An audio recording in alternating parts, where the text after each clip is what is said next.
Latinidades, afinidades y por el rumbo que el pueblo mande.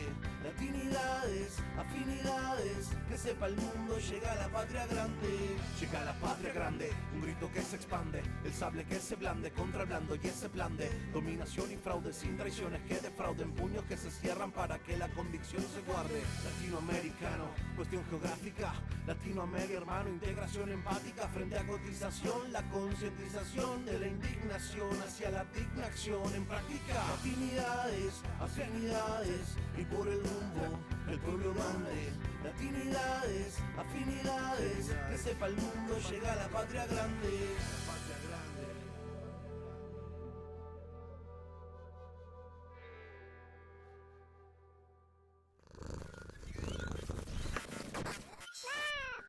Buenas noches, México. Desde el estado de Nuevo León, saludamos y damos la bienvenida a quienes nos ven aquí en Latinidades. Lo que sucede en Palestina nos atañe a todos. La limpieza étnica que hace el gobierno asesino de Israel no acaba, no tiene límite y goza del apoyo de Estados Unidos y sus aliados. Sin embargo, las protestas que hacen los pueblos ante estos crímenes no han cesado. Estas mismas se han trasladado a las universidades, especialmente de Estados Unidos, que ahora sufren en parte la represión de la que son víctimas el pueblo palestino y cualquier país que luche por su liberación. ¿Por qué molestan? ¿Y a quiénes? ¿Qué le temen a esta libre expresión? ¿Quién le teme a esta libre expresión? Para hablarnos de esto, nos hace el favor de acompañarnos un traductor y periodista norteamericano radicado en México, Kurt Hackbarth. Gracias por estar aquí este día con nosotros, esta noche. Gracias, Héctor. Es un placer estar nuevamente en el programa.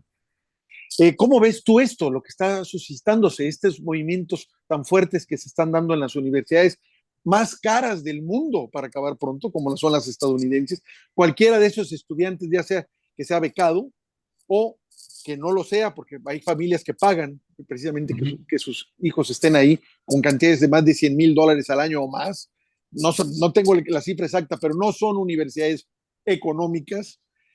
Tanto los que son becados saben que van a estar de alguna forma endeudados por años para poder pagar esas becas, y los que están ahí para ver si se merecen realmente y desquitan el precio que hacen sus familias por estar ahí como alumnos, y ellos se están revelando a riesgo de que ya tienen avisos de que van a ser expulsados, algunos ya lo fueron, y vamos, se están arriesgando a protestar en estas universidades de Estados Unidos, que ya son muchas y que de alguna forma ya se contagió a otros países. Aquí en México, como bien debes saber, ya hay un campamento en la UNAM y están suscitándose ya campamentos en Suiza, en España, en fin, esto esperemos que sea un contagio global.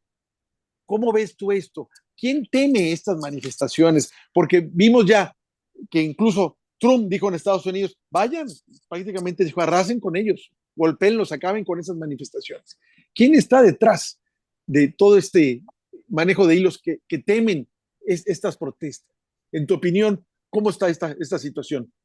Bueno, Héctor, tocaste, creo que el punto medular ahí en la introducción que acabas de hacer, de lo caro que son las universidades en Estados Unidos, ¿no? Públicas y más las privadas, ¿no? Es decir, las universidades, aunque tienen una fachada en Estados Unidos de ser educaciones, instituciones de educación liberal y todo eso, realmente esas universidades en Estados Unidos son grandes negocios. Son grandes, grandes negocios.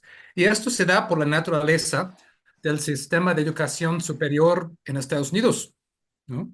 Entonces, el 17 de abril arranca el primer campamento en la Universidad de Columbia, en Nueva York, ¿no? Todo esto ha pasado nada más en un espacio de 3 semanas. Es increíble a veces qué tan rápido puede avanzar la historia, ¿no? Columbia es una de las universidades más caras justamente de Estados Unidos. Creo que cuesta 70,000 al año ahí con todo y todo, ¿no? Pero es importante. Columbia tiene una dotación total de unos 13.6 mil millones de dólares. La dotación total es pues conjunto de todos los donativos que reciben de sus donadores ricos, de sus exalumnos que están donando a su alma mater, de corporativos y demás, ¿no? Los multimillonarios, pues en Estados Unidos les encanta donar a las universidades, tanto para lavarse la imagen, pero también porque reciben ahí pues exenciones tributarias y pues y cosas así, entonces les beneficia, ¿no? Entonces pueden ahí pues donar un edificio, o pueden donar un programa, o pueden donar ahí una cátedra, ¿no? Y este cátedra de edificio tiene su nombre, además, ¿no?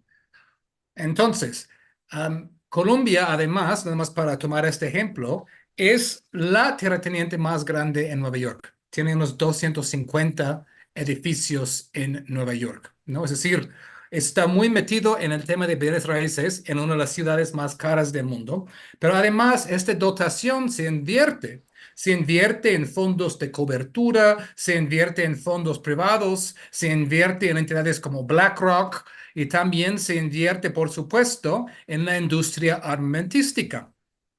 ¿Mm?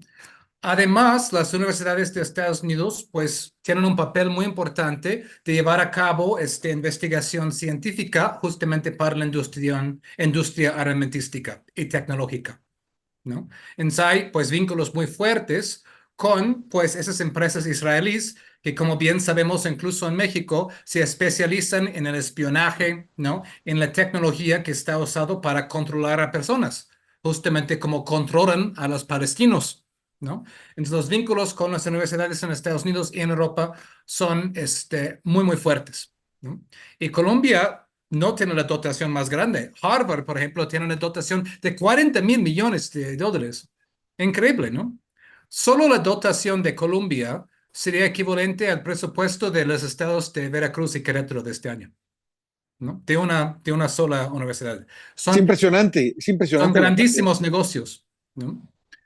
Entonces, pues, cuando los estudiantes, pues, ponen su plantón, los donadores se enojan y son realmente ellos los que mandan, los grandes donadores. En el caso de Colombia, fue nada menos que el dueño de los Patriotas de Nueva Inglaterra, el equipo de fútbol. Él dijo, si este plantón sigue, yo retiro mi financiamiento de la universidad. Y así hizo, retiró su financiamiento, ¿no? Entonces, por supuesto, que hay una incentiva financiera enorme para que los presidentes y las presidentas de esas universidades quiten esos campamentos. Y si es necesario, con lujo de violencia. Todavía en Estados Unidos, pues incluso antes de los campamentos, dos presidentes universitarios han perdido sus trabajos, de la Universidad de Pensilvania y la de Harvard, ¿no? Igual, por los donadores ricos que los acusan de antisemitas, el momento en que pues se divagan un milímetro de la línea pro-Israel que pues obviamente impera en Estados Unidos, ¿no?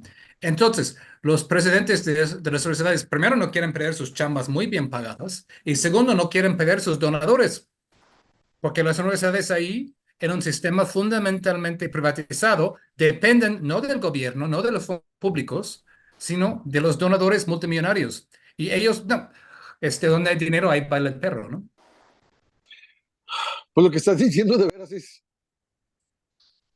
horrible, porque no estás hablando de una independencia que debería ser asumida por una universidad. Se entiende que en una universidad precisamente es el lugar donde se dan las ideas a debate, como pudiera Ujú. ser este, que es ser antisemita, porque ya vimos que el sionismo te acusa de antisemita cada vez que le da la gana, por cualquier Claro, cosa que le da la gana, y se olvidan que la palabra semita es aplicado también a los palestinos.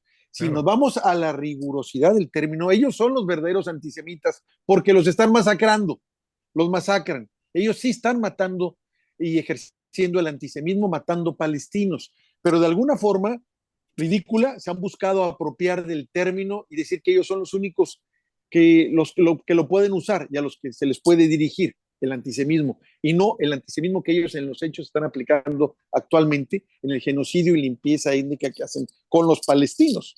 Entonces digo, si en una universidad no se da cuando menos un debate así, que le urge a la misma población, donde sabemos ya que han suspendido a académicos por tomar posturas a favor de los alumnos, en Sí, fin, pues entonces, ¿qué libertad promueve de pensamiento una universidad. ¿Qué presume entonces? Pues está pues a contradicho. No creo que pueda hacer gran cosa. Como bien dices tú, si está sujeto a los vaivenes, el ego y los intereses de donantes para que ellos actúen. Me queda claro, como dices tú, que quitaron a la de Harvard y la acusaron incluso de que tenía errores o que había copiado Por partes de sus plagio, la tesis cuestión de plagio, sí. por plagio para poderla tomar, cosa que no la habían dicho antes y que Ujú, ahorita el actual rector, que ahora es hombre, sí es sionista, es un judío sionista. O sea, ujú. y me acuerdo haber leído que decían en Israel, personajes influyentes en el gobierno, que estaban muy preocupados, que nunca habían esperado esto que estaba sucediendo en las universidades norteamericanas y que ellos iban a poner ahora mucha atención a las universidades para que esto no volviera a ocurrir, o sea, que todos estuvieran sometidos bajo el cartel sionista, que es un fascismo, al fin de cuentas, Ujú. mental, pero al mismo tiempo dijo, y tenemos que estar atentos a las redes, no hemos invertido suficiente dinero a las redes, o sea, a Instagram, a TikTok y todo eso para poderlas controlar. Así lo dijeron ya abiertamente. Me acuerdo que lo leí eso y me impresionó no sé cómo decir, esa soberbia, cinismo, no sé, el que lo digan ya así, en forma tan descarada. Dije, ¿qué está pasando? Ya ni siquiera le disimulan a lo que va a ser. Entonces, si entendemos que quitaron ya a dos rectores y que pueden seguir quitando Sí. a gusto, porque al final de cuentas el sionismo que tiene dinero en las principales universidades y pueden ahí pues, hacer lo que quieran, que es lo que estamos viendo. Recientemente vimos que incluso la policía que ha golpeado y los trata, pues como tratan en Israel a los palestinos. Y digo que muy light, por más que hemos visto las golpizas que les dan ahí y cómo tratan incluso a los maestros que los esposan y todo, no tiene nada que ver esa represión con la que sufren los palestinos directamente allá por los sionistas allá en Palestina. Vimos incluso que en un momento dado llegaron prosionistas a golpear a estudiantes y la ausencia notoria de la policía, Sí, que en UCLA. casualmente, que casualmente no estaba, o sea, quién sabe, siempre está ahí, porque así les mandan llamar al rector, pero en ese momento que llegaron a golpear a los estudiantes, como para decir, hay un movimiento que se apoya el asesinato masivo de palestinos, y entraron a golpear a los estudiantes, ahí no pasó nada. ¿Qué crees que vaya a pasar? ¿Qué crees que esté pasando realmente? Porque se está jugando mucho, incluso en Estados Unidos, con esto. Mucho cuestión de la libertad de pensamiento y simplemente posturas diferentes a lo que se maneja en el país. Como bien sabemos, Estados Unidos, toda sus relaciones exteriores, no la controlan ellos, la controla Israel. Sí, bueno, hay varias cosas por comentar al respecto. Yo creo que la primera es que se ha hablado mucho en estos días de el boomerang de imperial, lo llaman, o el boomerang de Foucault, donde un país colonizador que aplica violencia en el extranjero, eventualmente esta violencia va a ser aplicada a su gente, pues, en su propio país. Y por eso estamos viendo, pues, brutalidad policial como bien dices, no solamente en Estados Unidos, sino en los demás países colonizadores. Canadá, brutalmente en Francia, en el Sorbonne y en Sciences Po, ¿no? Brutalmente en Alemania, ¿no? Ámsterdam ahora, el centro de Ámsterdam está tomado por el movimiento después del desalojo violento ahí en la Universidad de Ámsterdam hace 2 noches, ¿no? Y lo interesante en el caso de Estados Unidos es que no son solamente los estudiantes universitarios, sino también sus profesores que pues heroicamente han formado filas para intentar proteger a sus estudiantes de la arremetida policial. Y en varios casos hemos visto profesores, incluso profesores de la tercera edad, ser arrojados al suelo, maltratados. Un profesor ahí de San Luis, pues fue hospitalizado por una mano rota y costillas rotas y su doctor dijo que tiene suerte de estar vivo. Obviamente, eso no tiene, pues no se compara y no se pretende comparar con el genocidio que están experimentando los palestinos, pero sí sirve para remarcar la hipocresía de un país como Estados Unidos, que se jacta de ser el país de las libertades, a la vez que arresta, suspende, expulsa, maltrata a sus estudiantes y también maltrata físicamente a profesores que pretenden proteger a sus propios estudiantes, ¿no? También estamos viendo en Boston, hace un par de días salieron estudiantes de 13 preparatorias. Entonces, si entran en marcha los estudiantes de preparatoria, la cosa va a crecer. Y esos preparatorianos se dirigieron al campamento de MIT, que la policía pues había acercado, rompieron la cerca y entraron. Ese es un fenómeno que hemos visto vez tras vez, que los policías desalojan y los estudiantes regresan, desalojan y regresan, ¿no? Para mostrar que pues esas tácticas, ¿no? De brutalidad, pues no van a funcionar, ¿no? En Nueva York desalojan en Colombia y entran en juego los estudiantes de City University, CUNY, ¿no? Desalojan en CUNY, entran en acción los estudiantes de Fordham, ¿no? Desalojan en Fordham, entran en acción ahora los profesores de The New School, ahí, ¿no? Y ahora hay marchas muy grandes en las calles de Nueva York. Por ejemplo, anteayer hubo esta gran gala en the Met, ¿no? Esta gran gala de moda, ¿no? Con todos los ricos del mundo en sus vestidos caros. Y llegaron los manifestantes y rodearon the Met. Rodearon, hasta lo más cercano que pudieron llegar. Casi una escena de algo de Víctor Hugo, ¿no? De una novela de Víctor Hugo, ¿no? Es decir, los ricos adentro con sus trajes de vestidos y los manifestantes afuera siendo perseguidos por los policías durante muchas cuadras, ¿no? La verdad es que qué duro, pero a la vez digo, qué hermoso que haya gente que pueda hacer esto, que estén peleando, que ahora hasta los de preparatoria tengan esa capacidad de entender lo que está pasando y salgan a la calle y rompan esas barreras. Digo, es algo emocionante, es algo increíble porque por años he escuchado cómo los jóvenes, las generaciones, que los millennium, que la Z y todo, no dan una, que no sirve, no dices tú, oye, parece que nada más esto es como su juventud solo sirve para hacer videos, ser influencer o para consumir este tipo de tecnologías. Y cuando veo esto o escucho lo que me estás diciendo, pues digo que wow, es algo emocionante porque ahí está el germen de un espíritu de cambio, de un espíritu revolucionario que es urgente para empezar en Estados Unidos. Porque no puede ser que realmente no tengan una verdadera democracia. ¿Y a qué me refiero? Pues la democracia son disensos, son desacuerdos y como quiera se puede llegar a un acuerdo y aquí los están golpeando.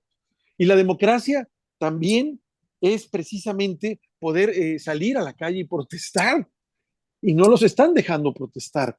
Y estamos viendo también que cuando la gente no está de acuerdo, no los toman en cuenta. Por ejemplo, en el caso de las masacres que hacen cada año en relación con el uso de rifles de alto poder de guerra y masacran gentes ahí, la gente protesta, pero la asociación del rifle pesa más que la voluntad del pueblo, pesa mucho más, se hace lo que quiere la asociación del rifle. Entonces uno dices tú, ¿qué está pasando? Pues ahí no hay democracia, ahí mandan los lobbies, el lobby de la asociación del rifle y obviamente el lobby israelí son enormes, son enormemente poderosos, tienen mucho dinero como para encumbrar y hacer senador o diputado allá o congresista allá en Estados Unidos alguien y presidentes. Yo sé, no sé cuánto dinero le habrán dado a Biden para que haya ido incluso en persona allá a Israel. Y también no sé cuánto dinero le estén dando a Trump para decir, haber cambiado la capital, que empezó ahí todo el show, sí. Y luego decir ahorita que acaben con todos los estudiantes que están protestando.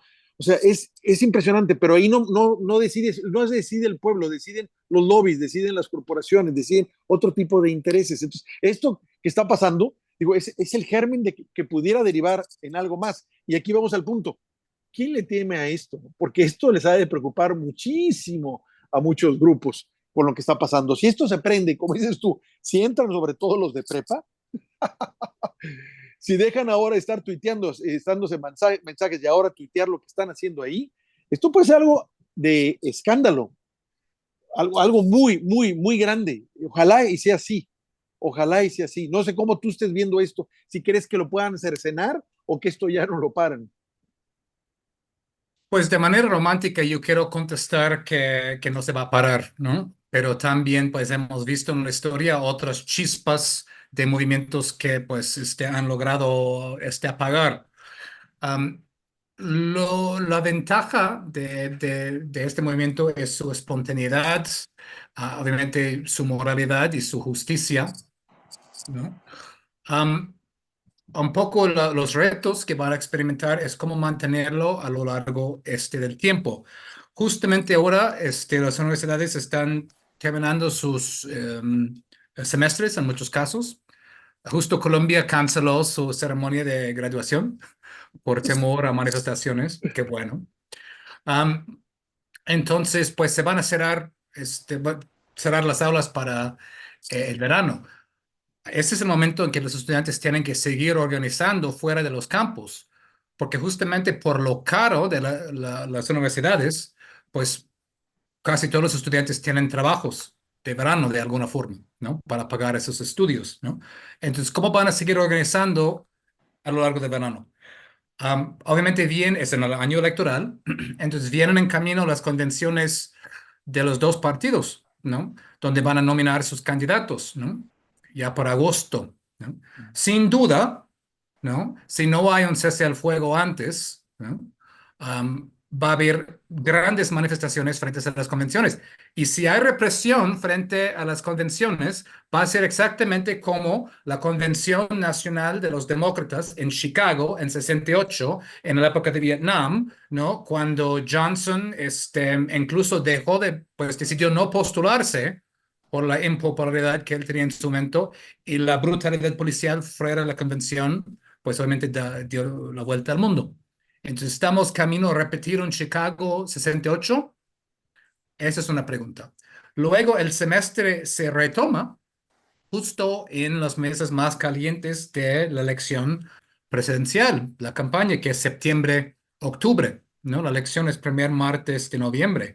Pues ahí sí, sí, pues sí procede la invasión a Rafah, donde pues quedan 1,5 millones de palestinos de Gaza, de gente de Gaza, en el último reducto ahí de Gaza, pues esto se va a potenciar muchas veces más y tiene que hacerlo, ¿no? La otra pregunta es que si van a entrar en juego los sindicatos, ¿no? Porque ellos tienen este músculo organizador y tienen Ujú. presupuesto, ¿no? Los estudiantes es más espontáneo, efervescente, pero no tienen organización atrás, ¿no? Y esto, pues, vamos a ver, ¿no? En estas semanas, en estos meses. Ahora, en cuanto a la pregunta, pues, ¿quién teme eso? Pues Netanyahu antes que cualquier otra persona.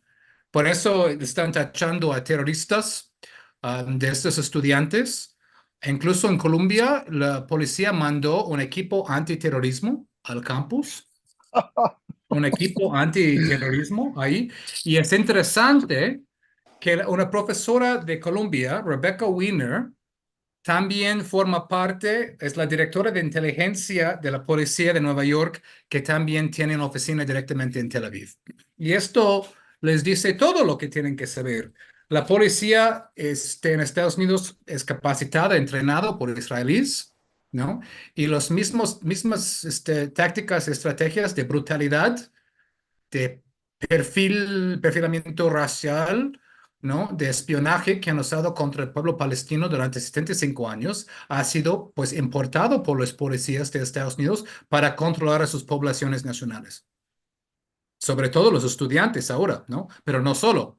También grupos pro-Palestina, ¿no? De la población civil y otros. Cualquier persona que se oponga a AIPAC, que es el Comité de Acción Política del Lobby israelí, ¿no?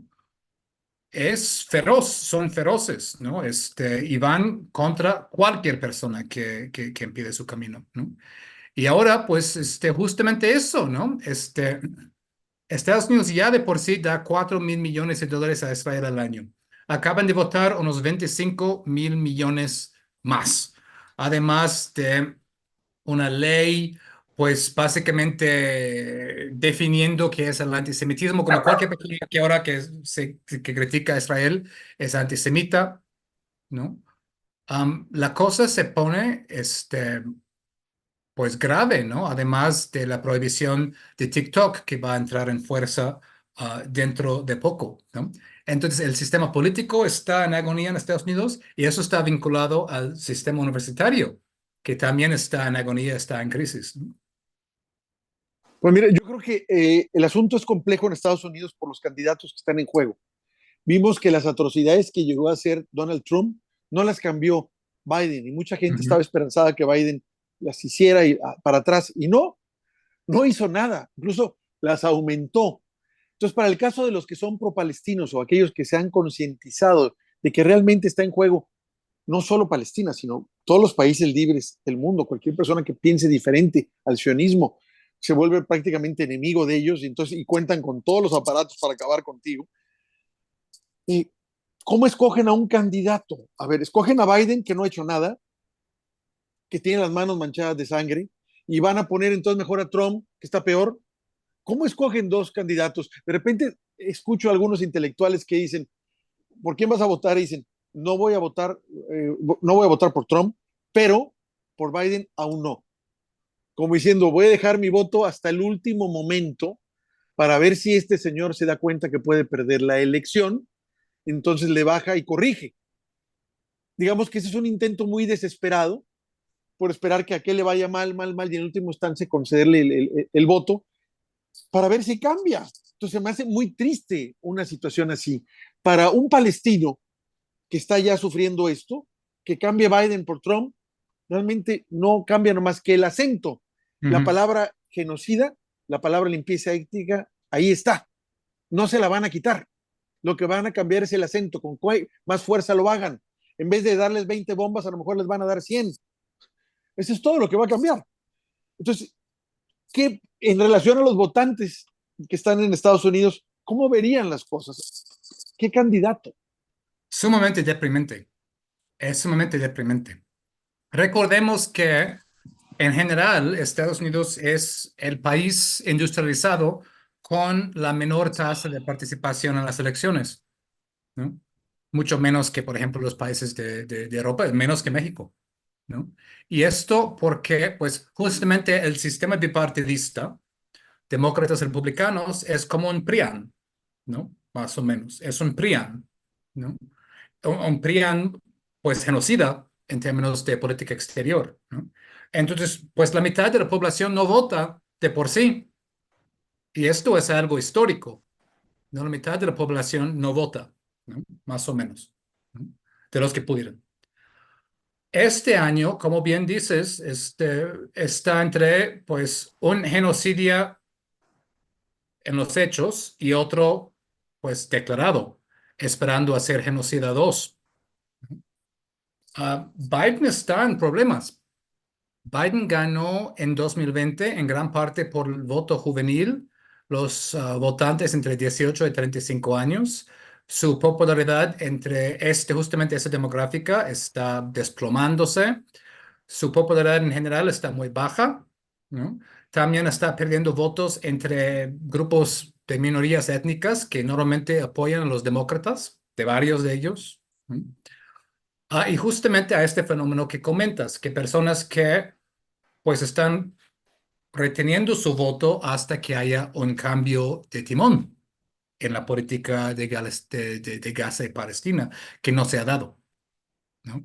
Que no se ha dado, ¿no? Al contrario, sale Biden hace 3, 4 días dando un discurso en contra de los estudiantes que bien pudo haber pronunciado Richard Nixon en su momento.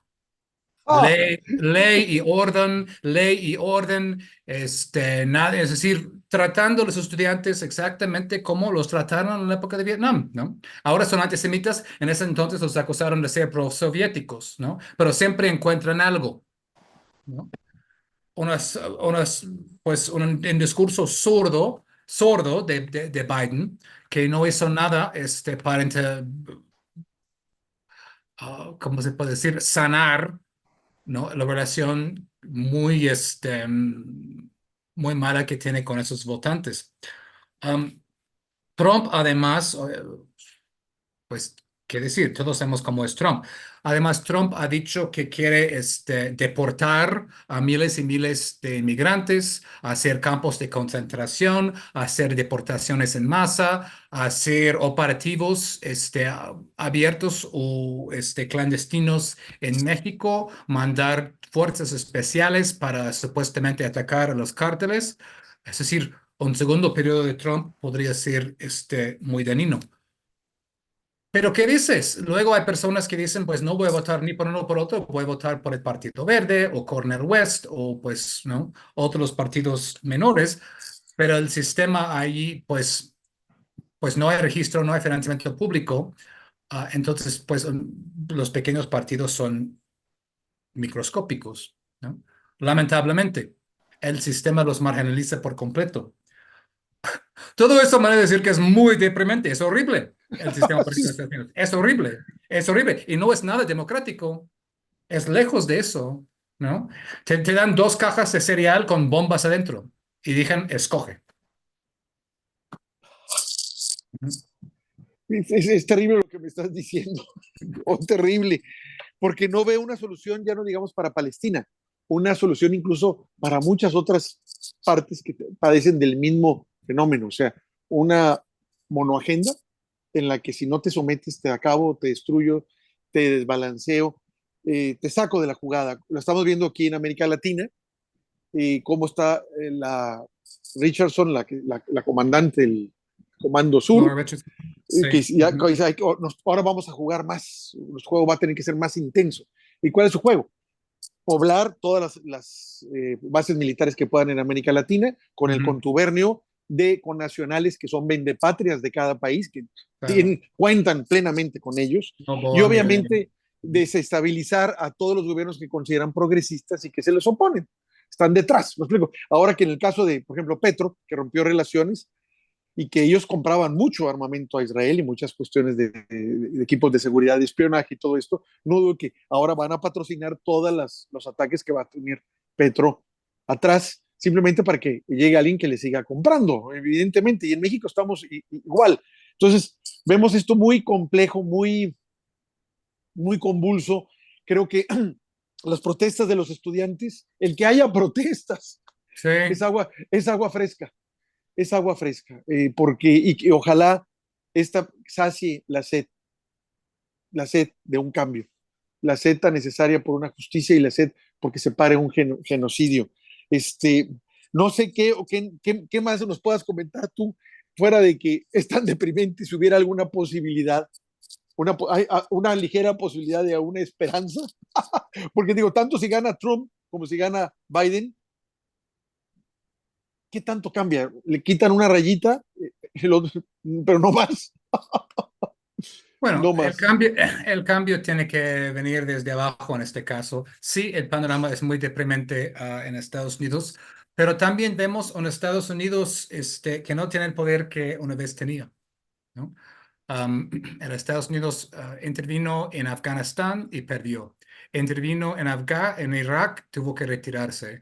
Intentó a derrocar el gobierno de Assad en Siria y no pudo, ¿no? Está en jaque en Ucrania, ¿no? El poderío de Estados Unidos en el mundo se ha reducido pues de manera drástica en los últimos 20 años, precisamente por esta arrogancia imperial y esta violencia sin ningún control, ¿no? Entonces, eh, si lo que vemos aquí es que después de 7 meses de guerra contra los palestinos en Gaza, es decir, un pueblo en un campo de concentración de aire abierto, um, híjole, con todo el armamento del mundo de Estados Unidos, no han podido en Gaza, no han podido los israelíes, ¿no? Y ahora se están alardeando mucho que van a invadir Rafah. Esto puede ser la catombe final de Israel, esos grandes designios de ahí, ¿no? Entonces, yo quiero ver que hay un cambio en el equilibrio regional ahí. Vemos lo que hizo Irán como represalia cuando bombardearon su consulado. Un poco como, cuidado, esto fue poco, pero podría ser mayor. Um, Yemen tiene en jaque a los buques de Estados Unidos en el Mar Rojo. Yemen, un país muy pequeño, en una situación muy asimétrica con Estados Unidos, ¿no? Pues Yemen está parando, ¿no? El tráfico marítimo en el Mar Rojo que va a o desde Israel, ¿no? Entonces, pues esto todo eso que acabo de comentar, aunado a las protestas en Estados Unidos, Canadá, Europa, Australia, etcétera, ¿no? También, pues, obviamente, México y otros países, pero realmente es el norte global que son los responsables. Ellos están armando y financiando este genocidio. Ellos son los responsables, ¿no? Am, pues hay algo de esperanza, por lo menos ahí. Hay algo de esperanza. Los mismos estudiantes se dieron cuenta que ni los demócratas ni los republicanos iban a hacer algo, ¿no? Creo que si Trump fuera presidente, habrían salido antes. Pero pues con Biden pensó, pues va a hacer algo, ¿no? Pues algo va a hacer. Y siguió armando y financiando el genocidio. Y finalmente se dieron cuenta, nadie va a hacer nada, tenemos que salir nosotros. Y esto tiene que aumentarse y crecer y crecer y crecer y crecer, ¿no? Hasta que esas universidades, porque la lema es esto, ¿no? Es disclose, que revelen sus inversiones en Israel, y divest, que es que anulen esas inversiones, ¿no? Siguiendo el modelo de protesta que funcionó contra el régimen de apartheid de Sudáfrica en los años 80, ¿no? Quitar el financiamiento a esos regímenes, ¿no? Totalmente aislarlos, hacerles estados paria, ¿no? Funcionó con Sudáfrica. Israel obviamente tiene mucho más apoyo atrás, incluso. Pero no terminemos en una nota tan deprimente. Sí hay dinámicas que se están cambiando en el mundo. El mundo no es lo que era ni siquiera hace 2 años, hace 5 años y menos hace 20 años. Los equilibrios sí están cambiando. Kurt, sé que estás ocupado y no quisiera yo alargarme más contigo en esta charla. Luego te vamos a volver a convocar porque nos Claro. interesa mucho tus apreciaciones y la información que manejas. Pues vamos a tratar de cerrar con que en esto que nos estás diciendo tú, que a pesar de que esté tan depresivo, las dinámicas pueden cambiar. Sí, vemos que cambian, como bien dices tú, en 3 semanas se está armando ya un movimiento mundial para Sí, acabar en tres pronto, semanas. mundial, y eso es algo fuera de lo común, es algo inaudito y algo que habla también ya del nivel de concientización y de hartazgo ante una situación que les duele a todos los pueblos, y sobre todo lo que duele es el que los gobiernos se hagan tontos. Por ejemplo, el de Estados Unidos, en Francia se hacen tontos, como dices tú, las represiones. Hace poco me mandaron el video de la policía francesa golpeando a una mujer, pero de una forma a bastonazos. Digo, es una mujer y eran como 4 hombres. Digo, ¿qué pasa? Y luego me dicen que Irán lo que hace con para reprimir las protestas, o en Cuba. No, ahí sí, acá no dice nada. Son de veras los niveles de hipocresía son enormes que yo creo que, así como ya cambió el nuevo orden mundial con la guerra de, como bien mencionaste tú, en Ucrania, que obligó que Rusia realmente, pues no le han afectado como a ellos les gustaría que fuera, y Rusia sigue funcionando y está ganando la guerra y ahora está hasta avanzando, y ya se abrió un nuevo frente de orden mundial. Ahora, la demanda de Sudáfrica acusando al gobierno de Israel de genocida, fractura a toda la civilización occidental que presumía de altos valores como el respeto a los derechos humanos, la libertad de expresión, la libertad, simplemente el respeto a la vida, ¿no?